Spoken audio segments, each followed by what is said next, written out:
बड़े ही भाग से मनुष्य तन की प्राप्ति होती है और बड़े ही परम सौभाग्य से सतगुरु की प्राप्ति होती है। संसार में हमें प्रत्येक कदम पर गुरु की प्राप्ति होती रहती है, किंतु सदगुरु की प्राप्ति बहुत लंबे समय के बाद प्राप्त होती है।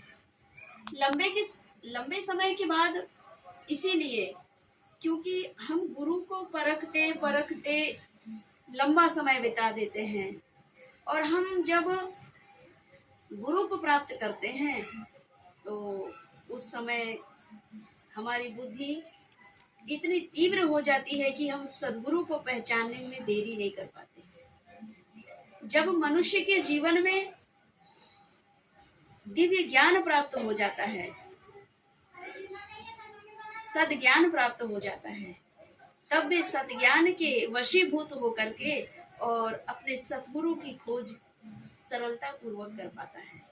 और जिस दिन सतगुरु की प्राप्ति हो जाती है उस दिन परमात्मा के प्राप्ति का प्रथम चरण होता है। प्रथम चरण क्यों? कि प्रथम भगति संतनकर संगा और दूसर गति मम कथा प्रसंगा। जब संतों की प्राप्ति होती है और जब वहाँ सत्संग होने लगता है वो ईश्वर प्राप्ति का वही प्रथम मार्ग होता है, सत्संग। और भक्तजनों को, मनुष्यों को गुरु दीक्षा जब प्राप्त होती है तो कोई संत महात्मा कहते हैं कि गुरु दीक्षा के बाद में गुरु दक्षिणा जरूरी होती है। दक्षिणा तो अपने जीवन में जो अंधकार है उसे त्यागना चाहिए और दक्षिणा के स्वरूप में वही भेंट करना चाहिए। किंतु ऋषि कुल परंपरा है कि सद्गुरुओं को दक्षिणा के स्वरूप में फल भेंट करना चाहिए।